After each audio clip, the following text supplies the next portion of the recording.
నువ్వు ఏ చోట్ల నుంచి పుట్టినవో, ఎక్కడికి వెళ్ళి వచ్చినవో, నువ్వు ఆ చోటుకి నువ్వు వెళ్ళడానికి నువ్వు గుర్తుంటే నువ్వు మళ్ళీ వెళ్ళగలుగుతావు. ఒకవేళ నీకు మర్చిపోతే మాత్రము ఆ చోటుకి మళ్ళీ నువ్వు వెళ్ళలేవు.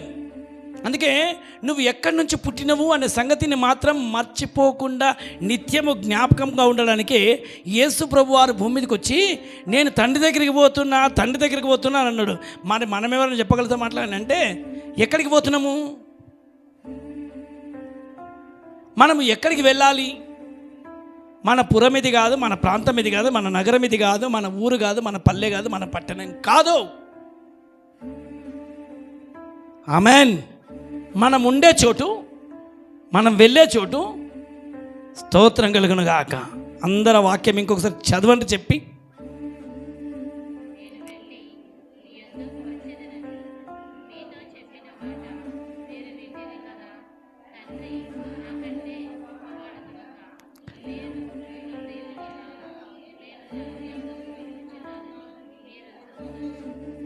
మీరేం చేస్తారు? సంతోషిస్తారు. తండ్రి నాకంటే చాలా గొప్పవాడు. యేసుప్రభు వారు ఎంతైనా కానీ ఒక మాట చెప్తున్నాడు, తండ్రి నాకంటే చాలా గొప్పవాడు. నేను ఎక్కడికి వెళ్తున్నా? ఈ భూమి మీద ఉన్న రోజులు మనం కూడా ఒక మాట చెప్పాలి. నేను అందరికీ టాటా బాయ్ చెప్పుకుంటూ ఒక స్తోత్రం కలిగిన కాక చెప్పాలి గట్టిగా అందరికీ. మన ఇంట్లో కూడా చెప్పాలంట, టాటా బాయ్ బాయ్, నేను పోతున్నా. ఏడికి పోతున్నావు? నేను నా తండ్రి దగ్గరికి పోతున్నా. అరే ఇక్కడే కదా, ఈ తండ్రి నువ్వుగా నేను గిఫ్ట్గా ఇచ్చిండు, నేను ఒక బహుమానం నీకు. చెప్పండి ఏమనాలి? తల్లిదండ్రులకు మనం ఎవరం? జస్ట్ బహుమానమే చెప్పాలి, జస్ట్ గిఫ్టే. గిఫ్ట్ని నువ్వేం చెప్పుకుంటావు? గిఫ్ట్ పని అంతే, ఓపెన్ చేయాలి, చూడని బాగా మురిచిపోవాలి తప్ప నేను నీకు పర్మనెంట్ కాదు. నా తండ్రి అక్కడ ఉండి స్తోత్రం కలుగును గాక. అమ్మ అందరు చెప్పండి, నువ్వెవరు? నువ్వు తల్లిదండ్రులకు ఒక బహుమానమే. అందరు చెప్పండి ఏంటిది? నీ తల్లికి నీ తండ్రికి నువ్వు ఒక బహుమానం అంతే. గర్భఫలం యెహోవా ఇచ్చే బహుమానం అంతే, బహుమానం తప్ప పిల్లలం కాదు. ఆమెన్. ఇది గుర్తుపెట్టుకోవాలి అందరం. మనం దేవుడు మనకి ఎట్లిచ్చిందంటే తల్లిదండ్రులకు ఒక బహుమానంగా ఇచ్చిండు. చెప్పనమ్మా, చెప్పాలి. ఇప్పుడు సపోజ్ స్టెఫెన్కు ఈ బిడ్డకు ఒక ప్రేమించి ఒక బిడ్డని ఇచ్చిండు. వీళ్ళు ఒక బహుమానంగా పెంచుకోవాలి. అబ్బా బాగున్నాడు, ముద్దుగున్నాడు, బొమ్మలాగున్నాడని వాళ్ళు ఆడుకోవడం, పూడుకోవడం, మంచిగా బాగున్నాడు, ముద్దులు పెట్టుకోవడం తప్ప ఇంకా వేరే లేదు. పర్మనెంట్ ఏం కాదు. అంతేనా? ఉంటాడా మీ దగ్గర? ఒకవేళ ఎక్కువ దాచిపెట్టుకుని ఎక్కువ ప్రేమ పెద్దగానే పెనేసుకుంటారు, మన ఎగిరిపోతాడు. అందుకే ఎవరి మీద ఎక్కువ, పిల్లల మీద కూడా ఎక్కువ ఏమేం చేస్తుందంటే చెప్తలేరు గట్టిగా, ప్రేమ పెంచుకోవద్దు. మరి మనం పిల్లల అయ్యో నా పిల్ల కదా, నా పిల్లగాడు కదా అని చెప్పి అనుకున్నా, కానీ బహుమానం లాగా చూసుకోవాలంట. చెప్పాలి ఏంటంటే గిఫ్ట్ ఎన్ని రోజులు సంతోషపడాలి అంతే. గిఫ్ట్ని జాగ్రత్తగా చూసుకోవాలి, కింద పడిపోకుండా. ప్రైజ్లా అసలైంది ఆ గిఫ్ట్ కూడా చెప్పాల్సింది ఏంటంటే ప్రతి ఒక్కరు చెప్పాలి. పెరిగి పెద్దగైనాక యేసుప్రభు వారు 12 ఏళ్ల వయసులోనే వచ్చినప్పుడంట ఒక మాట చెప్పిండు. ఏమనంటే యెరూషలేములోకి వెళ్ళి అమ్మ దేవులాడుతుందంట. అయ్యో కొడుకా, 3 రోజులు బాగానే ఉన్నాము, పట్టుకొని తల్లి తండ్రి ఇద్దరు కలిసి యెరూషలేము యాత్రలోకి వెళ్ళి అక్కడ వెళ్ళి సంతలో కూర్చున్నప్పుడు అంత బాగానే ఉంది. 3 రోజులు బాగానే తిరిగిండు. యెరూషలేములో పస్కా పండుగ ఇప్పుడు మనం చేస్తాం కదా, పస్కా పండుగకు ఊర్లో వాళ్ళు అందరూ వస్తారు, అక్కడికి వెళ్ళి అందరూ వస్తారు. ఇప్పుడు అందరూ అడుగుతుండ్రు ఎప్పుడు ఎప్పుడు ఎప్పుడు ఎప్పుడు పస్కా ఆరాధనలు ఎప్పుడని. ఫాస్టింగ్ స్టార్ట్ అయింది అప్పటి నుంచి. స్తోత్రం. అప్పుడు వస్తాం మనిషి మంచిదే రండి, స్తోత్రం కలిగిన. అట్లే సేమ్ వచ్చిండ్రంట. వచ్చి కూర్చున్నప్పుడు వాళ్ళు తల్లిదండ్రులు అక్కడ పట్టుకొని పోతుంటే వాళ్ళు సంతోషంలో ఇప్పుడు మనం ఆ సంతలకు పోతారు. ఎప్పుడు చూసిండ్రా? జహీరాబాద్లో జరుగుతుంది. అబ్బా ఒక సందడి పెద్దగా, అది ఒకటి జరుగుతుంది జాతర, క్రైస్తవుల జాతర. అది జాతర అంటే అది అల్లిపూర్ జాతర అని పెడతారన్న. ఆ జాతరలో 3 రోజుల పండుగ జరుగుతుంది. అట్లే అక్కడ పోయినంటే పిల్లలు పెద్దలు అందరూ ఆగమైపోయినటువంటి చాలా జనాలు అది కొనుక్కొని ఇది కొనుక్కొని చక్కగా యెరూషలేములో చూస్తూ మంచిగా పండుగ చేస్తూ బాగానే వచ్చేసిండ్రు. వచ్చేటప్పుడు పిల్లగాడు పక్కనే ఉన్నాను కూడా వెళ్ళిపోయిండు. యేసుప్రభు ఎప్పుడో వెళ్ళిపోయిండు, 12 సంవత్సరాలు వెళ్ళిపోయి. వాళ్ళు ఎక్కడంటే ఒక దిన ప్రయాణం వరకు వెళ్ళిపోయి అక్కడ చూసుకున్నాంట. ఏడి పిల్లాడు ఏడంటే లేడు, చేతిలో లేడు అని మళ్ళీ దిన ప్రయాణం చేసి వచ్చి ఆ సంతలో వెతుకుతుంటే, ఆ యెరూషలేములో వెతుకుతుంటే మంచి చెట్టు కింద దర్జాగా కూర్చుండి మంచి పండితులందరినీ జ్ఞానులను అందరినీ పెట్టుకొని వాళ్ళను ప్రశ్నలు వేస్తున్నాడంట. స్తోత్రం కలుగును గాక. పరలోక మహిమను వారికి చూపిస్తున్నాడు. స్తోత్రం కలుగును గాక. ఇంత చిన్నవాడు 12 ఏళ్ళ వయసు వాడు ఎలా మాట్లాడగలుగుతున్నాడంటే, ఆ తల్లి వచ్చింది, యోసేపు వచ్చి, బాబు నాయనా అయ్యా తండ్రి ఇక్కడున్నవా, మీ గురించి వెతికి వెతికి నేను మీ తండ్రి వెతికినామంటే, నువ్వెందుకు వెతుకుతున్నావు అమ్మా, నువ్వెందుకు నా గురించి వెతుకుతున్నావు, నేను నా తండ్రి పనుల మీద, ఈ సంగతి మీకు బాగా తెలుసు. ఎవరి పని మీద? నేను నా తండ్రి పనుల మీద ఉన్నానని మీకు ఎరగరా? ఇప్పుడు మనం అందరం కూడా తండ్రి పని మీద ఉన్నాము. చెప్పండి, ఎవరి పని మీద ఉన్నాము? పక్కలోకి చెప్పండి. నేనున్నది నీ పని మీద కాదు, నా తండ్రి పని గురించి వచ్చినా నేను. చెప్పండి, ఎందుకు వచ్చినాం? యేసు ప్రభు వారు మనకు ఒక మంచి మాట చూపించిపోయింది ఇక్కడ. స్తోత్రం కలుగును గాక. ఆ మాట ఎంత హృదయానికి తట్టే మాట చూడండి. మీరు సంతోషిస్తారంట. ఆ మాట ఇంకొకసారి, నేను వెళ్ళి మీ యొద్దకు వచ్చేదనని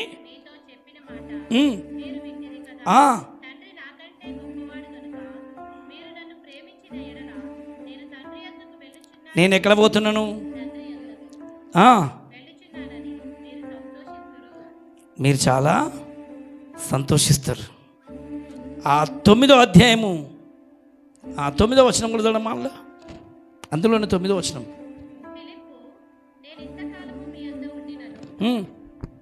నీవు నన్ను ఎరుగవా? నన్ను చూచిన వాడు తండ్రిని చూచి ఉన్నాడు గనుక తండ్రిని మాకు కనుపరచమని ఎలా చెప్పుచున్నావు? అసలు తండ్రిని చూపించమని అడుగుతుండు. ఎక్కడున్నాడంటే ఇంతకాలం ఎవరుండు? ఇక్కడ ఫిలిప్పు అడిగిందంట, ఏమని? ప్రభువా మాకు తండ్రిని చూపించవా అని అడిగిందంట, కనపరచవా అని అడిగితే అప్పుడు ఫిలిప్తో ఒక మాట అన్నాడు, ఇంతకాలం నేను మీ మధ్యలో ఉన్నా కదా, ఇంతకాలం నేను మీ వద్ద ఉన్నా, మరి తండ్రిని మళ్ళీ ఇక్కడ ఏమంటుండే, తండ్రి దగ్గరికి నేను పోతున్నా అంటే ప్రతి ఒక్కరికి తండ్రి ఆయనే అని చెప్పి, తండ్రి ఇంటికి వెళ్ళాలి అని చెప్పి దారి చూపించడానికి త్రిత్వమైన దేవుడు ఆమెన్ కుమారుడిగా దిగొచ్చి తిరిగి తండ్రి దగ్గరికి వెళ్ళబోతున్నాడు. స్తోత్రం కలుగును గాక. ఆమెన్. చూడమాడా యేసు ఫిలిప్పు, నేను ఇంతకాలము మీ యొద్ద ఉండినను నీవు నన్ను ఎరుగవా? నన్ను చూచిన వాడు తండ్రిని చూచి ఉన్నాడు గనుక తండ్రిని మాకు కనుపరచమని ఎలా చెప్పుచున్నావు? తండ్రి యందు నేనును నా యందు తండ్రియు ఉన్నామని నీవు నమ్ముటలేదా? నేను మీతో చెప్పుచున్న మాటలు నా యంతట నేనే చెప్పుటలేదు, తండ్రి నా యందు నివసించుచు తన క్రియలు చేయుచున్నాడు. హల్లెలూయా. తండ్రి నా దగ్గర ఉండి ఆయన క్రియలు, ఇప్పుడు చెప్పండి, తండ్రి ఆయనలో ఉండి క్రియలు చేస్తున్నాడంట. చెప్పండి, వినవాళ్ళే.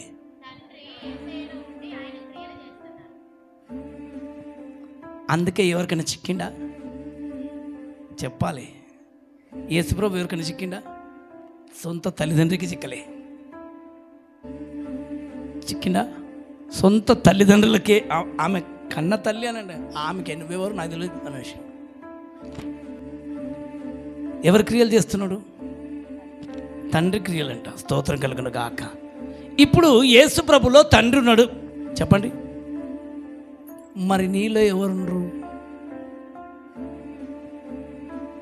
నాలో ఉన్న నా రాజు అద్వితీయుడు, నన్ను ఎన్నడు విడిపోడు. చెప్పాలి, మరి నీలో ఎవరున్నారు? ఇప్పుడు తండ్రిలో యేసయ్యలో ఉన్నాడు, నీలో ఎవరున్నారు సంగతి మనకు చూపించడానికి వచ్చాడు. స్తోత్రం కలుగును గాక. అందుకని ఆయన శిష్యుడు యోహాన్ గారు చెప్తున్నాడు, 1 యోహాను 4వ అధ్యాయం 4వ వచనంలో చూడండి. చిన్నపిల్లలారా, మీరు దేవుని సంబంధం. మీరు కూడా ఎవరి సంబంధులు? దేవుని ప్రత్యేకమైన వాళ్ళు. మీరు కూడా ప్రత్యేకమైన దేవుని సంబంధులే. మీలో ఉన్నవాడు లోకంలో ఉన్నవాని కంటే గొప్పవాడు గనుక. ఇప్పుడు కొట్టండి చెప్పాలి ఆయనకు. మీలో ఉన్నవాడు ఎవరు? అసలు మీలో కూడా ఎవరున్నారని అంటే అందరు అనుకుంటారు నేను నేను నేను. నువ్వు అసలు నువ్వు కాదు. యేసు ప్రభు వారిలో తండ్రి ఉన్నాడనంట, తండ్రి క్రియలు చేస్తున్నాడు. మరి అదే బైబిల్ మనకు చెప్తున్నది ఏంటంటే నీలో ఉన్నవాడు కూడా గొప్ప పవర్ఫుల్ దేవుడు ఉన్నాడు. స్తోత్రం కలుగును గాక. అందరు చెప్పండి, ఎవరు లేడా? ఉన్నాడా? చెప్పాలి. ఈ ఉన్నాడు కూడా, ఎవడు సాధారణ ఉన్నాడు 24 గంటలు లేదా, ఆయన లేడు అన్నట్టుగా చూపిస్తాడు. మన మనిషిని చెప్పి భ్రమపరచాలని చూస్తాడు.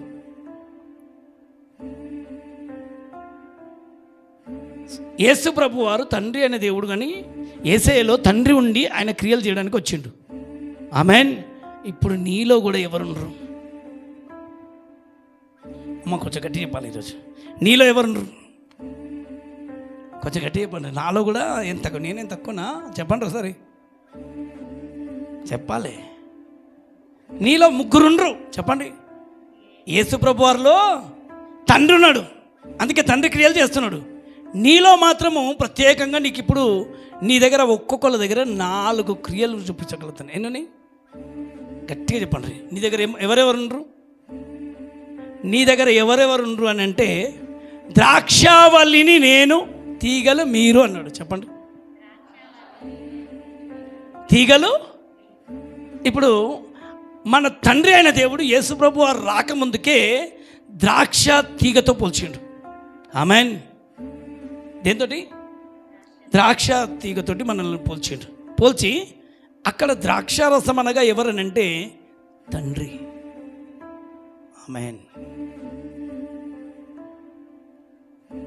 నా తండ్రి వ్యవసాయకుడు. ఆమేన్. ఎవరంట? చక్కగా చెప్పిండు అని ప్రభు చాలా తండ్రి గురించి వివరించి చూపించాడు. ఇక్కడ మనకు కొన్ని మాటలు చెప్తున్నాడు. ఏంటంటే మన లోపల ఎవరుండ్రు అని చూపిస్తున్నాడు. స్తోత్రం కలుగును గాక. దావీదు ఏమన్నాడు? నా ప్రాణము నా ప్రభువును గణపరుస్తుంది. ఆమేన్. ప్రాణం అనగా ఏంటిది? రక్తం. అమ్మ, రక్తం ఎక్కడ ఉంటుంది? చెప్పాలి. మనలో ఉన్న రక్తం ఏంటిది? రక్తంలో ప్రాణం ఉంది. ఆమేన్. ఆ ప్రాణం ముందుగానే ఇచ్చిందా లేకపోతే యేసుప్రభు వచ్చినాక వచ్చింది? అది చెప్పాలి. మనలో ఉన్న రక్తం ఎప్పుడు వచ్చింది? స్తోత్రం కలుగును గాక. రాత్రి చెప్పిన మీకు గుర్తుకుందా? నరుని ఆదికాండం 2వ అధ్యాయము 7వ వచనంలో చెప్పింది కదా. అలాగే 3వ అధ్యాయంలో కూడా తెప్పించింది. ఏమని? నరుని హృదయంలో ఆయన జీవాత్మను పంపిండు. స్తోత్రం కలుగును గాక.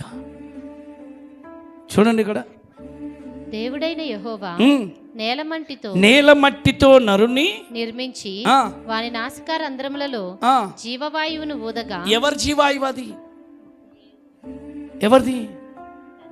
ఇప్పుడు చెప్పండి. ముందు నుంచే తండ్రి అయిన దేవుడు నరునిలో ఎక్కడున్నాడు అంటే స్టార్టింగ్లోనే. ఎక్కడి నుంచి ఉన్నాడు? స్టార్టింగ్ నుంచే ఉన్నాడు తండ్రి. ఇప్పుడు తండ్రి క్రియలు చేయడానికి ఇప్పుడు అచ్చం తండ్రి పోలికలే అని చెప్పిన రాత్రికి. ఏ పోలికలు? ఇప్పుడు ఎందుకు కొంతమంది ఏమైనా తండ్రి మాటలు మాట్లాడతారు, కుమారుడు మాటలు మాట్లాడతారు అంటే ముందుగానే తండ్రి క్రియలు చేయడానికి దేవుడు మనకు అధికారం ఇచ్చిండు. స్తోత్రం కలుగును గాక. మొట్టమొదటిగా ఆదికాండంలో వస్తున్నప్పుడు అని ఆయనలో ఉన్న జీవమే మనకు వచ్చింది. దేవుడికి మహిమ కలుగును గాక. తర్వాత ఆయననే తన స్వరక్తమిచ్చి కొన్ని. రెండవది, మనం యేసు ప్రభు రక్తము, ఆయన శరీరము. మనం ఏం తింటున్నాము? గట్టి చెప్పాలి. ఎవరి శరీరం తింటుండ్రు? మారు మనసు మంది బాప్తిసం పొందుకున్న వాళ్ళు ఎవరి శరీరం తింటుండ్రు? ఇప్పుడు నీ శరీరంలో ఎవరి శరీరం కలిసింది? లేదా? ఉన్నదా లేదా? ఉన్నదని చెప్పండి ఒకసారి. ఉన్నదా? గట్టే చెప్పాలి. లోకంలో ఉన్నవాడి కంటే నీలో ఉన్నవాడు గొప్పవాడు అని అంటే మామూలు గొప్పవాడు కాదు. అఖిల బ్రహ్మాండ సృష్టికర్త ఆయన నీ లోపల ఉన్నాడు. స్తోత్రం కలుగును గాక. నీ లోపల ఉన్నది మామూలు వ్యక్తి, ఏదో నేను సాధారణమైన వ్యక్తిని అన్నట్టుగా నువ్వు ఆలోచన చేయొద్దు. నువ్వు ఒక మామూలు వ్యక్తి అని మాత్రం నువ్వు మాట్లాడద్దు అని అన్నాడు. ఆమేన్. నువ్వెవరు చెప్పాలి?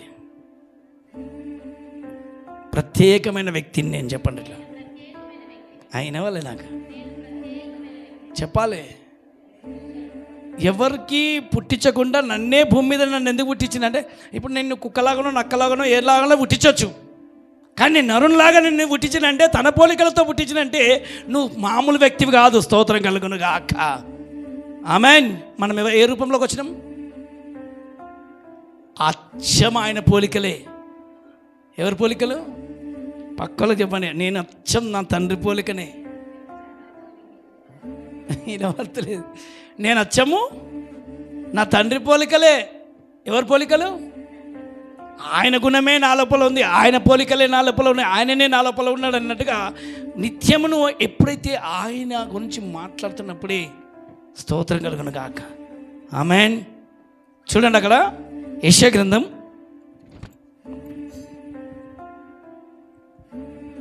58వ అధ్యాయం 1వ వచనం నుంచి చదువు. తాళకబూర ఊదినట్లు ఎలుగెత్తి బిగ్గరగా కేకలు వేయుము. వారు చేసిన తిరుగుబాటును నా జనులకు తెలియజేయుము. వాళ్ళు చేసిన తిరుగుబాటు నా జనులకు తెలియజేయము. యాకోబు ఇంటి వారికి వారి పాపములను తెలియజేయుము. తమ దేవుని న్యాయ విధిని విడువక నీతిని అనుసరించు వారైనట్టు అనుదినము వారు నా యొద్ద విచారణ చేయుచు. చాలా మంది ఏం చేస్తారంట? వాళ్ళు నా దగ్గర విచారణ చేస్తుండ్రు. వాళ్ళకు కొంచెం చెప్పాయా, నువ్వు ఏం చెప్పాలి? ఇప్పుడు తండ్రి క్రియలు మీరు చేయాలి. స్తోత్రం కలుగును గాక. ఇక్కడ కూర్చున్న వాళ్ళందరూ చెప్పాలి. యాకోబు ఇంటి వారికి అందరికీ ఏం చెప్పాలి? ఆయన గురించి మీరు చెప్పాలి. స్తోత్రం కలుగును గాక. చాలా మటుకు అందరు విచారణ పడుతుండ్రు, దుఃఖపడుతుండ్రు, చింతపడుతుండ్రు, వేదన పడుతుండ్రు, విరిగిపోతుండ్రు, నలిగిపోతుండ్రు, ఇవన్నీ చెప్తుండ్రు తప్ప వాళ్ళు వేదనతో ఉంటుండ్రు. వెళ్ళి చెప్పయ్యా వాళ్ళతో ఇలా మాట. ఏమన్నా తాళకబూర ఊదినట్లుగా ఇలా చెప్పు బిగ్గరగా. వారు చేస్తున్న తిరుగుబాటును నా జనులకు తెలియజేయము. యాకోబు ఇంటి వారిని వారి పాపములను తెలియజేయము. తమ దేవుణ్ణి న్యాయ విధిని విడవక నీతిని అనుసరించు వారైనట్లు అనుదినము వారు నా యొద్ద విచారణ చేయించు నా మార్గములను తెలుసుకొన ఇచ్చ కనుపరచుదురు. తమకు న్యాయమైన తీర్పులు తీర్చవలనని వారు అడుగుచున్నారు. దేవుడు తమకు ప్రత్యక్షకుడు కావాలనని ఇచ్చయింతురు. హల్లెలూయా. మాకు తండ్రిని చూపించావా అమ్మ? చెప్పండి. ఇక్కడ వాళ్ళు ఏమని అంటారంటే, మాకు కూడా దేవుణ్ణి చూపించవా అని అడిగి యేసుప్రభు వారిని ఎట్లా అడిగినరో ఇక్కడ కూడా వీళ్ళు ఏమడుతుండ్రు? ప్రభా నాకు ఒకసారి నువ్వు చూడాలి, నన్ను చూపించవా, నన్ను కనబడవా అంటే వాళ్ళకి వెళ్ళి చెప్పు, నన్ను చూపించు అని అంటున్నా. ఆల్రెడీ నేను లోపలనే ఉన్నాను చెప్పు. చప్పలు కొట్టాను. మీరు ఒకసారి ఎక్కడ ఉన్నాను చెప్పు. నేను ఎక్కడున్నా? చూడని అంటును. నువ్వు చూడాలనుకుంటే నేను పొద్దున చెప్పిన గుర్తుకుందా? నేను అట్లా అని పొద్దున పండుకుంటే ఆ దర్శనం ఇచ్చిండు. నాకు అర్థం తెలియకుండానే మత్తుగా పుట్టించిండు. మత్తు ఆ క్షణాలు అసలు ఇక్కడ నిలబడితే అసలు ఇట్లా ఏంది ఇట్లా వస్తుంది నాకు అని చెప్పి ఇట్లా జస్ట్ ఇట్లా ఒరిగితే పండబెట్టినాక అంత మంచి దర్శనం చూపించండి. స్తోత్రం కలుగును కాక. ఆయన నీకు చూపించాలన్నప్పుడు ఏదైనా చూపించాలి. తాళకబూర ఊదినట్టుగా వెళ్ళి నువ్వు చెప్పు. వాళ్ళు చేస్తున్న ప్రార్థన ఏంటంటే, ఏమని? నన్ను దర్శించమని అడుగుతున్నారు, నాతో మాట్లాడమని అడుగుతుండ్రు, నన్ను చూడమంటారు. నువ్వు ఆల్రెడీ వాళ్ళకి వెళ్ళి చెప్పు, ఆల్రెడీ నీ లోపల ఉన్నాడు. పక్కలకు చెప్పండి. ఇట్లా చెప్పాలి. ఉన్నాడా లేడా చెప్పాలి. నన్ను చూసిన వాడు నా తండ్రిని చూస్తున్నాడు. ఆమేన్. అందుకే ఇది అర్థం కానట్టుగా పౌలు గారు మళ్ళీ వచ్చి చెప్పిండు, మీరే దేవుని ఆలయమై ఉన్నారని, దేవుని ఆత్మనే మీలో ఉన్నాడని మీరు ఇక్కడ ముగ్గురుగా కనబడుతుండ్రు. మనకు స్తోత్రం కలిగిన ఒక్కొక్క వ్యక్తి లోపల ఎంతమంది ఉన్నంటే, తండ్రి అయిన దేవుడు తన రక్తము నీ లోపల పెట్టేసిండు. తన జీవాత్మ ఫస్ట్ టైం పెట్టిండు, నీకు జీవాత్మను పెట్టిండు. ఆమేన్. ఆ జీవాత్మను ముట్టుకోకుండా నీ చుట్టూ దేవదూతలను పెట్టిండు. స్తోత్రం కలగండు కాక. ఏం పెట్టిండు? గట్టే పాలే. నీ చుట్టూ అయ్యో చెప్తలేరు ఎంతమంది ఉన్నారు నీ చుట్టూ. ఇది నువ్వు చూడకపోతే మాత్రం నువ్వు దూతతోటి ఇప్పుడు చెప్పు, ఈరోజు నా పక్కన దూతాన్ని ఉన్నావు, నాకు తెలుసు, నేను నీతో మాట్లాడాలనుకుంటున్నా, కొంచెం మాట్లాడు. చెప్పండి ఒకసారి గట్టిగా, దూత కొంచెం ఒకసారి మాట్లాడినతోటి ఇక్కడ రా, నాకు తెలుసు నువ్వు ఉన్నావు, పక్కన ఉన్నావు, నాకు తెలుసు అని నువ్వు అలాగా మాట్లాడు. ఎందుకంటే కీర్తన 91:11 వచనం అబద్ధం చెప్తుందా? బైబిల్ అబద్ధం చెప్పడానికి రాసిండా? నిన్ను గురించి ఏం పెట్టిండు? ఉన్నారా లేరా? మరి లేనట్టుగా మనం ఎందుకు మాట్లాడద్దు కదా? మనం మాట్లాడుతున్న మాటలు ఏమిటంటే చాలా మనుషులు నా దగ్గర ఇవ్వలేరు, నా దగ్గర ఇవ్వలేరు, నేను ఒంటరిగా అయిపోయినా అట్లా అసలు మాట్లాడితే దేవుడు ఇంకా దూరం అవుతాడంట. అందుకని అలాంటి మాటలు మాట్లాడద్దు. స్తోత్రం కలిగిన గాక. ఇప్పుడు చెప్పండి, నీ పక్కన ఎవరుండ్రు? గట్టి చెప్పాలి. అన్ని పక్కన పెట్టి ఒంటరిగా ఎందుకు వేస్తాడు సార్? ఆ దూతతో నువ్వు మాట్లాడితేవేమో, ఆ దూత నన్ను దగ్గరికి వస్తాడేమో. ఆమెన్. ఇప్పుడు నీ పక్కనే ఎవరుండ్రు? ఒక అమ్మాయి పొద్దు నిన్ననే మంచి సాక్ష్యం ఇచ్చింది. మొన్న వచ్చి, అమ్మ నువ్వు ఏం భయపడకమ్మా, ఫస్ట్ క్లాస్లో పాస్ అవుతావు పో అనేసి. అంటుంది. నీ పక్కనే ఉన్న దూత ఉన్నాడు, దూతతో మాట్లాడు. తర్వాత మెల్లగా ఫోన్ చేసి, నేను అస్సలు చదువుకోలే అంకుల్ అంటుంది. ఏమని? చదవలేదు అంకుల్, సరిగ్గా లేను అని అంటుంది. ఒక్కసారి దూతను అడగమ్మా, దేవుని దగ్గర అడుగు. సరే నువ్వు చదవలేదు, బాగా ఏడుస్తుంది, నేను ఫెయిల్ అయిపోతా అనేసి. మరి ఎందుకు చదవలేను? ఎందుకు చదవలేను నేను? ఇప్పుడు మమ్మీ కొడుతుంది, డాడీ కొడతాడు, వాళ్ళ మస్తు డబ్బులు ఖర్చు పెట్టింటారు, ఏడుస్తుంది, బాధపడుతుంది. పోయి ప్రార్థన చేసుకోను, ప్రార్థన చేసుకుంటే బాధ్యతమా కాము అని అంటుంది. విశ్వసించు. మళ్ళీ ఫోన్ చేస్తుంది, ఎగ్జామ్కి పోయేటప్పుడు కూడా ఫోన్ చేసి చివరికి ఏదన్నా ఒక్క మాటనన్నా ఏదన్నా చెప్పు అంకుల్, నేను చదువుకొని పోతానన్నది. మత్తయి సువార్త 10వ అధ్యాయం 20 వచనం చదువుకోమ్మా అన్న. చెప్పండి కొంచెం గట్టిగా చదవండి మీరు కూడా.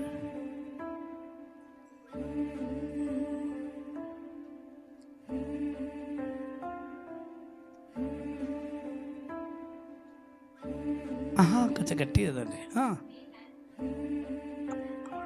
మీ తండ్రి ఆత్మ మీలో ఉండి మాట్లాడుచున్నాడే కానీ మాట్లాడేవారు మీరు గారు. అమ్మ రాసేది నువ్వు కాదు, దేవుని ఆత్మ లోపల. ఆ మాట నమ్మి ప్రార్థన చేసి పంపించేసిన అంతే. ఆ మాట పట్టుకోమ్మా. పోయింది అడవైనాక రాసిన. వచ్చేటప్పుడు ఎట్లొస్తుంది తెలుసా? క్లిక్కన ఒకటి వచ్చింది. సోదరం కలిగి ఏంటంటే ఇక్కడికి వచ్చి స్వీట్ బాక్స్ తీసుకొచ్చింది నాకు. నిన్న తిన్నారు కదా, ఈరోజే పొద్దున్న స్వీట్ బాక్స్ తిన్నారు, నిన్న తెచ్చింది. ఏంటనంటే నాకు ఎంత మంచి మార్క్స్ వచ్చినాయని ముద్దు పెట్టింది నన్ను. సోదరం కలిగిన కాక ఎట్లా నేను అడిగిన ఏం చేసినానంటే అస్సలు అనుకోలే. నేను ఎప్పుడో చదివేసి చిన్నగా వదిలేసి పెట్టేసిన, అప్పుడెప్పుడో చదువుకున్నా. అదే క్వశ్చన్స్ వచ్చినాయంట. స్తోత్రం కలగను కాక. తండ్రి ఆత్మ నీలో ఉండి మాట్లాడుతున్నా. అప్పుడు అసలు నేను అస్సలు అనుకోలే. నేను రాసినట్టుగా నాకు తెలుస్తూనే లేదు. నాకు అర్థమవుతుంది ఆడ పోయినాం కాదు, ఓ దేవుడా జీసస్ అని కూడా ప్రార్థన చేసుకుంటూ కూర్చున్నా, అట్లా అని కూడా కూర్చున్నా. కానీ నేను అనుకుంటుంటే అవి చూస్తే అరే ఇదేనా అన్నీ ఇవేనా అనుకుంటూ వస్తున్నాయంట. స్తోత్రం కలుగును కాక. ఆమెన్. అక్కడ ఎవరు చూపిస్తుండ్రు? క్వశ్చన్ భారంగానే ఉంది, వేదననే ఉంది, కానీ దాన్ని సులువుగా మార్చేసిన పరిశుద్ధాత్మ దేవుడు కార్యం చేస్తాడు. స్తోత్రం కలుగును కాక. ఆమెన్. ఎవరు మార్చేసింది? శక్తి చేత కాని పని, బలంతో కాని పని నా ఆత్మ ద్వారా జరగబోతుంది. జ్ఞానంతో జరగలేని పని ఆత్మ ద్వారా జరగబోతుంది. ఆమెన్. అంతటి ఆత్మ నీ లోపల ఉన్నాక బలవంతవద్దుడు కదా చెప్పాలి. ఇప్పుడు ఆత్మ ఎక్కడుండు చెప్పాలి గట్టిగా. ఉన్నాడా లేడా? కొంచెం గట్టిగా పండ్రి. లేడా? ఉన్నవాడా లేడవాడా? కొంచెం గట్టిగా చెప్పొచ్చు. అందుకే తాళకపూర ఊదినట్టుగా చెప్పు వాళ్ళకు. నన్ను చూడు అన్నాడు. వాళ్ళు 24 గంటలు ఏదో ప్రార్థన చేస్తూనే ఉండరు కానీ వాళ్ళ ప్రార్థనకు ఒక జవాబు చెప్పు, నేను లోపలనే ఉన్నాను. మరి లోపల ఉన్నాయన బయటికి రావాలంటే ఏం చేయాలి? మరి లోపలైన ఉన్నాయని బయటికి చూడాలి. చెప్పాలి గట్టిగా. చెప్తలేరు. ఈ కొన్ని ఉంటాయి చూడు, శరీరంను బలహీనపరిచేటివి. దేన్ని బలహీనపరిచేటివి? శరీరాన్ని బలహీనపరిచేటివి. గట్టి చెప్పాలి. శరీరాన్ని బలహీనపరచటి చుట్టూ పనిచేస్తూ ఉంటాయంట. పనిచేసి దేవుని యొక్క మహిమను, లోపల ఉన్న పరిశుద్ధాత్మ దేవుణ్ణి బయటికి రానివ్వకుండా శరీరం మీద బాగా ఒత్తిడి చేస్తాయంట. ఆ ఒత్తిడి చేసేదాన్ని నువ్వు వాక్యముతో ఎదిరించగలిగితే అవి పారిపోతే స్తోత్రం కలుగునుగాక. పారిపోవాలి. అందుకే సింపుల్గా చెప్పిండు యాకోబు గారు, అపవాదిని ఎదిరించు, వాడిని యుద్ధ నుండి వెంటనే పారిపోతాడంట. ఆయనకి చోటు ఇవ్వద్దు ఎక్కువసేపు. ఏం చెప్పద్దు? వాడు ఎక్కువసేపు మాట్లాడడానికి ఛాన్స్ ఇవ్వద్దు. గట్టి చెప్పాలి. ఈ రోజులలో మనుషులు ఏంటంటే బాగా వాడు కొద్దిసేపు మాట్లాడతాడు. వాడు మాట్లాడానంటే స్టార్ట్ చేసిన వెంటనే బ్రేక్ చేయగలిగిన శక్తి నీకుంటే ఈరోజే నువ్వు గెలవగలుగుతావు. వాడు స్టార్ట్ చేస్తాడు, వెంటనే నువ్వు బ్రేక్ చేయాలి. చెప్పండి. వాడి మాట మనం ఎక్కువసేపు వినొద్దంట. చెప్పండి, ఇది చెప్పాలి. యేసుప్రభు వారు ఏం చేసిందంటే ఒకసారి పేతురు గారిని తీసుకొచ్చి, అయ్యా ఒక మాట చెప్పేసి, నేను సిలువలోకి వెళ్ళాలి, నేను మనుషుల చేతికి అప్పగించవలసింది, వారు నన్ను మరణానికి, అది నీకు దూరమగును గాక అన్నాడు. పెద్ద మంచి మాట. వెంటనే అది నీకు దూరం అయిపోను గాక, హచి దయ్యమానన్నాడు. చెప్పాలి. ఏమన్నాడు? వెంటనే సాతానా పో. అదేంది? నాకు దేవుడు తన మరణాన్నే నా మీద వేయాలనుకుంటున్నప్పుడు ఈయన మంచిగా ప్రేమించిన పాపం పేతురు గారు ఏం చేసిండు? ప్రేమతో ఆయన మీద చూపించి అది నీకు దూరం అగును కాకంటే వేసే ఏమంటుండు? అమ్మా చెప్పాలి, ఏమంటుండు? సాతానా. అదే మనమైతే అది అమ్మా వీళ్ళందరికంటే పేతురే నన్ను బాగా ప్రేమిస్తున్నాను అనుకుంటుంటాం ఆ మాట చెప్పినందుకు. కానీ ఇక్కడ పేతురు గారిని చూసి ఏమన్నాడు? వేసే సైతానా పో. అదేంటి ప్రభా, నేను నిన్ను ఆ సిలువ దూరం కావాలనంటే నువ్వు సైతానా? నేను వచ్చిందే తండ్రి చిత్తం చేయడానికి. స్తోత్రం కలుగును గాక. తండ్రి చిత్తమే సిలువేయని నాకిచ్చినది కృపా. తండ్రి చిత్తమే సిలువేయని నాకిచ్చినది కృపా. ఆ చిత్తము చేయుటకు చాలును నా యేసయ్య కృపా. చెప్పాలే. తండ్రి చిత్తమే సిలువేయని నాకిచ్చినది కృపా. ఇది కృపనే అంటుండు. తండ్రి చిత్తమే నాకిచ్చినది కృపా. ఆ చిత్తము చేయుటకు చాలును నా. అదే తండ్రి చిత్తము కుమారుడికి సిలువ వేయడం. ఆమెన్. దాన్ని ఆపేయ్ అని చెప్పలేదు ఎవరంట? సాతాను. అందుకని అపవాది కొద్దిసేపు మీ చెవులలో ఏదైనా మురోగిచ్చింది అనుకోండి, అమ్మ చెప్పండి ఏమని, పాపం. వాడు చెప్పే ఫస్ట్ డైలాగ్ ఏం తెలుసా? పాపం. ఫస్ట్ నీ మీద జాలి చెప్పాలి. ఏం చెప్తాడు? నీ మీద జాలి చూపించడానికి నీ లోపలికి వస్తుందని అంటే అప్పటికప్పుడే గుర్తుపట్టు. నీ లోపలికి జాలి చూపించడానికి వస్తే నోరు మోయి అని చెప్పాలి. అయ్యో చెప్తలేరు. ఫస్ట్ చెప్తలేరు. ఫస్ట్ వచ్చే మొట్టమొదటి పాయింట్ ఏంటంటే సాతాను పాయింట్ అంట. మొదటి పాయింట్ జాలి చూపిస్తాడంట. పాపం నువ్వు ఫస్ట్ నీ మీదనే వాడు చెప్పేది జాలి. చెప్పండి ఒకసారి. అది మొదలైందని అంటే ఆలోచనలో వెంటనే గుర్తుపట్టండి. ఓహో చెప్పండి, ఏమనాలి? చెప్పాలి. ఏమవుతుంది చూడండి. వెంటనే ప్రభా ఇది నా దగ్గరికి వెళ్ళిపోను కాక. చెప్పండి ఒకసారి. చెప్తలేరు. ప్రభా యేసు నామములో పో. దాన్ని అమ్మ పాపం అని ఎప్పుడైనా అనుకో, చూడు ఎంత కష్టపడుతున్నావు. అయ్యే నడు చెప్పండి ఒకసారి. ఏమనాలి? నేను ఇంత కష్టపడుతున్నా నాకే సాయం చేష్టం లేరు. చెప్పండి సరే, ఫస్ట్ వచ్చే మాట ఎక్కడ వస్తుంది? ఇక్కడ మొదలవుతుంది గొడవ. భర్త దగ్గరికి పోయి కీసి కాస పెడతా, నేను ఇంత కష్టపడుతున్నా, నువ్వు మాత్రం ఏం చెప్తున్నావు అంటే కూతురు తిట్టు. అయిపోయి అన్న మీదకి వెళ్ళి, అక్క మీదకి వెళ్ళి, తమ్ముడి మీదకి వెళ్ళి, చెల్లె మీదకి వెళ్ళి అందరికి వస్తుంది ఇదే మాట. ఫస్ట్ వచ్చేది వాడు పెట్టేదంటే జాలి చూపిస్తాడంట. నీ మీద జాలి పడినట్టుగా వాడు ఆలోచన మొదలు పెట్టిండా, ఆ జాలి మాటలకు భయపడకు. నీ మీద జాలి చూపించేది సాతాను చూపించొద్దు, యెహోవా చూపించును గాక. ఆయన చూపిస్తే ఏమైతే తెలుసా? పువ్వులలో నిలబడతావు, స్తోత్రం కలుగును గాక. పరలోకంలో నిలబడతాం. ఆమేన్. సాతాను జాలి చూపించడానికి ప్రయత్నించిండా, మనుషులు నీ మీద జాలి చూపించడానికి ప్రయత్నించిండా, అస్సలు నమ్మొద్దు.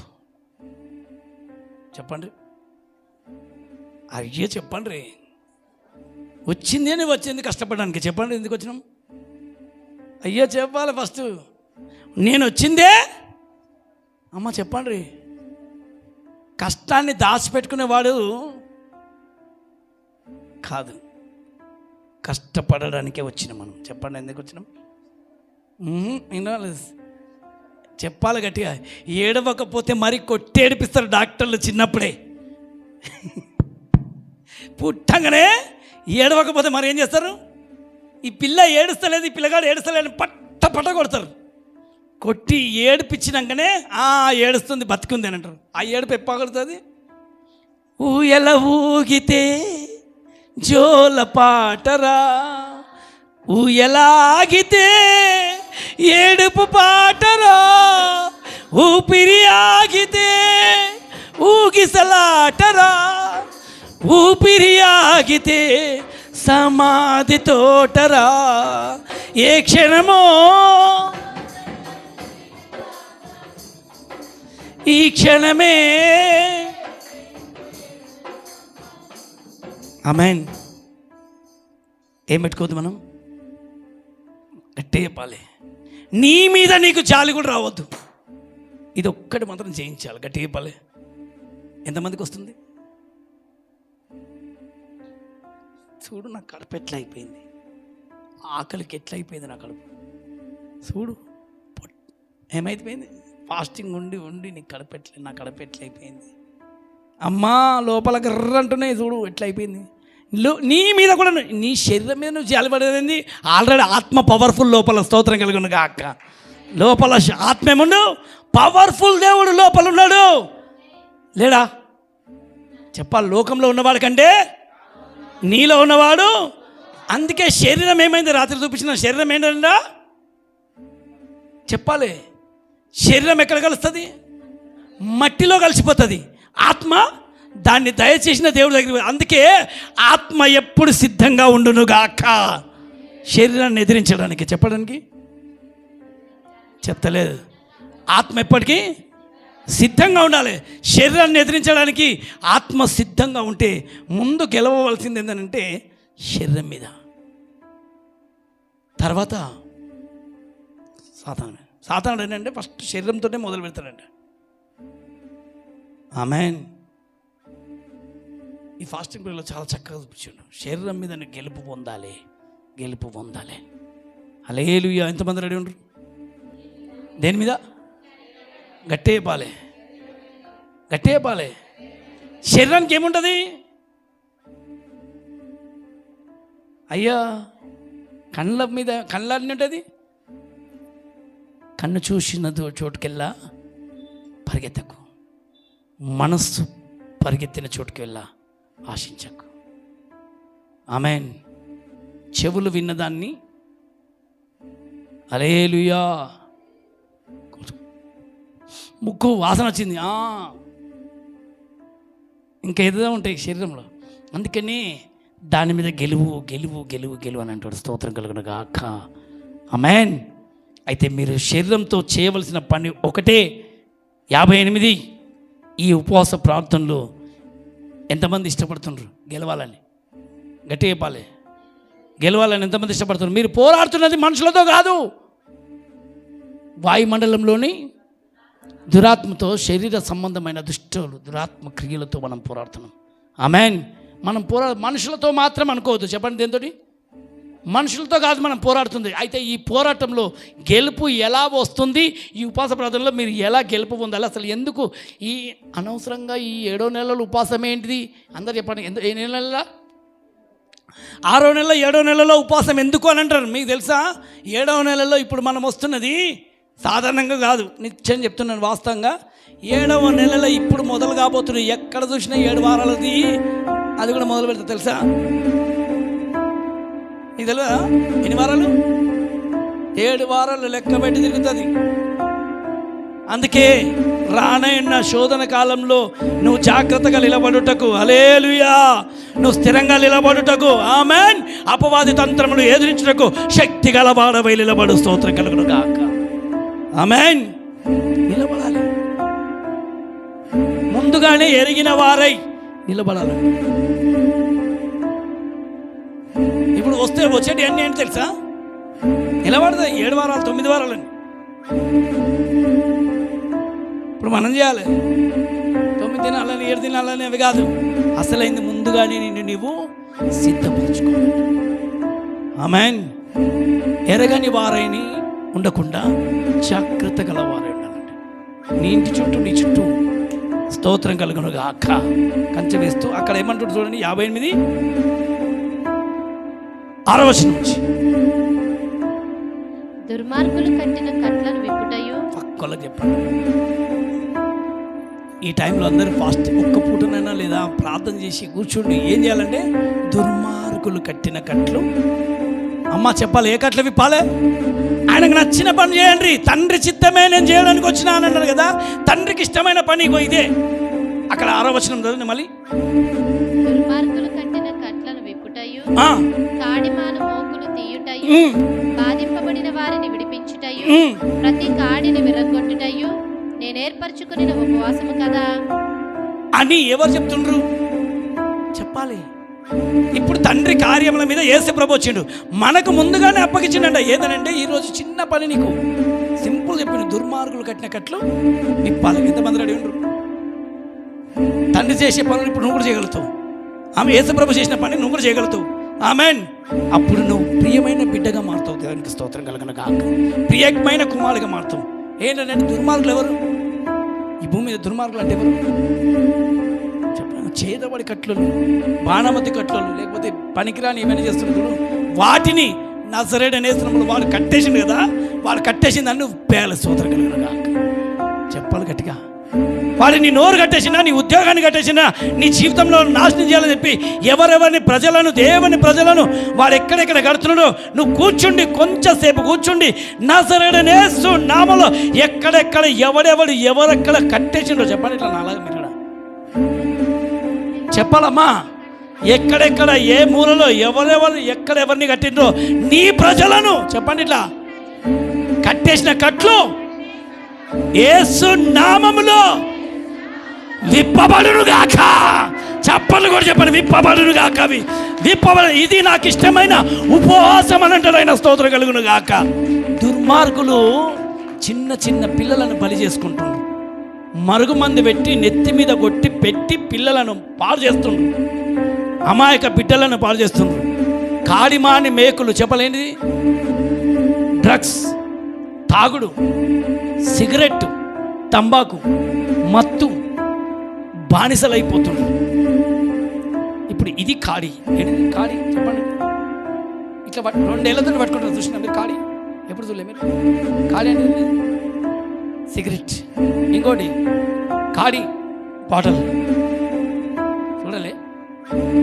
ఎన్నో బాటలు ఉన్నాయి. ఆ బాటలు మూయబడును గాక. ఎంతమంది ఇష్టపడతారు? అమాయక కుటుంబాలు భార్య భర్తలు విడిపోతుండ్రు.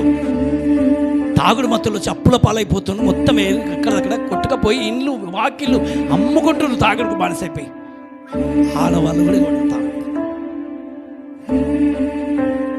మత్తులైపోయింది. ఇప్పుడు ఎంతమంది ఇష్టపడతారు? ఇది దేవునికి ఇష్టమైన ఉపవాసం చేద్దామా? ఎంతమంది రెడీ? దేన్ని? కాడిమాని మేకులు చెప్పండి అమ్మా, చెప్పండి. ఎవడైతే సిలువలో యేసు ప్రభువుని మేకులు కొట్టి ఇప్పుడు మనుషులకు కొడుతున్నాడు వాడు కాడిమాని మేకులు. ఇప్పుడు ఆ కాడి మనుషుల లోపలికి వెళ్ళిపోయి క్యాన్సర్, భయంకరమైన రోగాలు దాంతో, తంబాకుతో ఏమొస్తుంది చెప్పాలి? మరణమే కదా. క్యాన్సర్ ఏంటిది? మరణకరమైన వ్యాధి. తాగుడుతోటి లివర్ ఖరాబ్ అయిపోతుంది, అది కూడా మరణమే. మా అంతేనా? డాక్టర్ ముగిస్తుంది, పెద్ద డాక్టర్, దేవుడికి మహిమ. ఇప్పుడు చూడండి, తాగుడుతోటి ఏమవుతుంది? తాగి మనిషికి మొత్తం సిగరెట్ తాగితే మంచిది కాదని చెప్పి ఆల్రెడీ దవడ క్యాన్సర్లు, లోపల క్యాన్సర్లు, అక్కడ ఇక్కడ అవన్నీ వేసుకొని మళ్ళీ తంబాకు వేసుకుంటే కూడా మొత్తం క్యాన్సర్ కదా. కానీ అమాయక పిల్లలు, ఏమెరగని పిల్లలను, స్కూల్లో వెళ్తున్న పిల్లలను 10th క్లాస్ అయిపోగానే వాళ్ళకు అప్పుడే గంజాయి అలవాటు పడుతుంది. ఇప్పుడు ఎవరైనా ఉన్నారా లోకంలో? అయ్యో నేను చేయలేని పని పాస్టర్ చేయాలి, సేవకుడు చేయాలి, ఇంకెవరో కాదు, నువ్వే చేయగలుగుతావు. లోకంలో ఉన్నవాడి కంటే చెప్పండి, లేడు అనుకుంటే మాత్రం అక్కడే కూర్చుంటావు. నన్ను చూడాలనుకుంటున్నా, ఆల్రెడీ నేను లోపలే ఉన్నా. నా తండ్రి క్రియలు చేయడం మొదలు పెట్టండి. ఏడు నేను తండ్రి క్రియలు అంటే ఏంటంటే సింపుల్ చెప్తున్నాడు, కాడి మాని మేకులను విప్పి. ఆమేన్. ఎంతమంది రెడీ ఉంటారు? చెప్పడం కాదు, చేసి చూద్దాం. ఒకసారి చిన్న ప్రార్థన చేద్దామా? 2 ప్రార్థనలు చేద్దాం, తర్వాత ఇంక 2 ఉంటాయి. గట్టిగా చేద్దాం. నిలబడతారో కూర్చుంటారో మీ ఇష్టం. చేద్దాం. దుర్మార్గులు కట్టి ఒకవేళ మీకు అనిపిస్తుందా, ఏ ఇంట్లో ఏ చేతబడి ఉన్నా సరే, ఎక్కడున్నా సరే, ఏ మూలలో ఉన్నా సరే, ఎక్కడున్నా సరే, కుటుంబాలను, గర్భాలను మూసి, పెళ్లిళ్ళను మూసేసి, కుటుంబాలను పాలు చేసి, చివరికి మరణపు వరకు తీసుకుపోతున్నా చేతబడి కట్లు దిగిపోను గాక. చేద్దాం, ప్రార్థిద్దాం. బాధించబడుతున్న వారిని చూడండి, మీరు చేయగలుగుతారు ఆ పని మీరు చేయగలుగుతారా లేదా? కూర్చుండి. అందుకే ఒక పూటనైనా మానేసి అని చెప్పినాడు, కూర్చుండి మీరు ప్రార్థన చేయగలిగితే దేవుని చిత్తం మీలో జరగబోతుంది. దేవుని చిత్తం మీలో జరగబోతుంది. ఏ కాడి బాధించబడుతుంది? ఎందుకు? అప్పుల చేత బాధించబడుతుంది,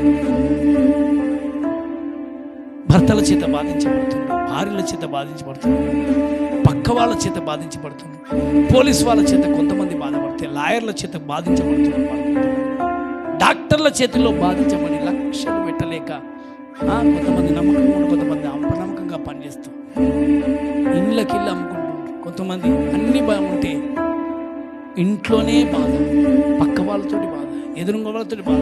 బాధించబడుతున్న వారికి విడుదల కలుగును గాక. చేద్దామా? ఒక్క నిమిషం ప్రార్థిస్తాం. బాధించబడుతున్న వారికి ఇంకోటి 2వ అంశం కూడా చెప్పేస్తాను. ప్రతి కాడి విరగొట్టాలంటే ఎవరెవరి భుజం మీద ఎలాంటి బరువు ఉందో, ఎవరెవరి కుటుంబాల మీద బరువు మోస్తుండ్రో, ఎవరెవరు ఎలాంటి బరువు మోస్తుండ్రో, మోయలేని బరువులను తీసివేయి ప్రభువా. చేద్దాం, ప్రార్థిద్దాం.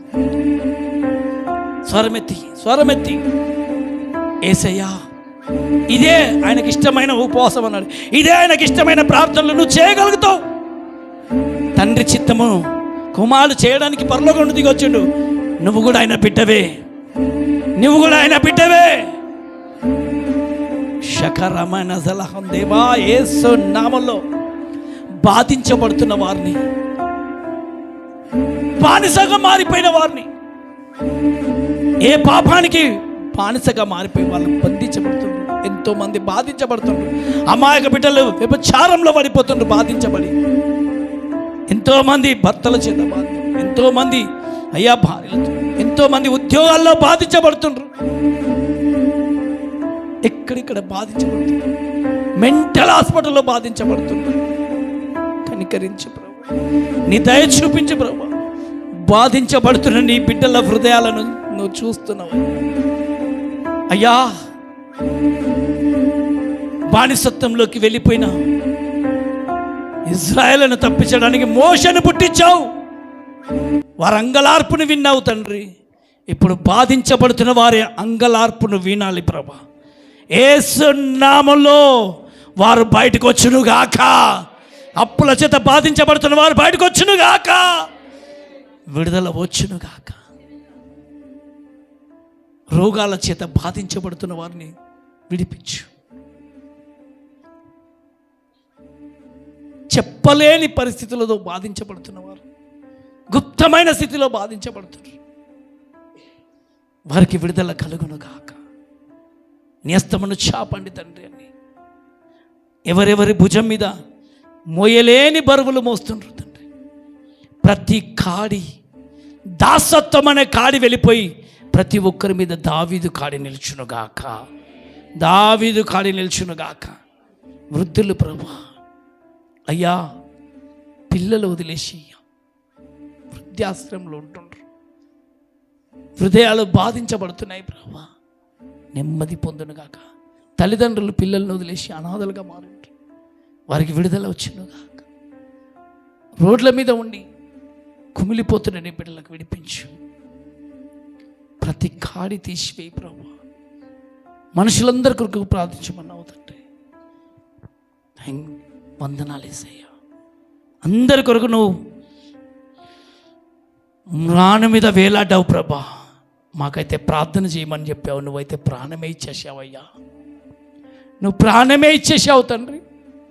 మేము కేవలం ప్రార్థన చేస్తున్నామయ్యా. తండ్రి, నీ సొత్తైన నీ ప్రజలను, చిత్రహింసపడుతున్న నీ బిడ్డలను విడిపించు నాయనా, విడిపించు తండ్రి, విడిపించయ్యా. నీ ప్రజలను విడిపించు తండ్రి, సహాయం చేయి తండ్రి. మతం పేరుతో బాధిస్తున్న వారిని, బాధపడుతున్న వారిని చూస్తున్నావు తండ్రి. కనికరించు, కనికరించయ్యా. అందరి చేతులు ఎత్తి స్తోత్రం చెల్లిస్తుందాం. గట్టిగా చెప్పాలి.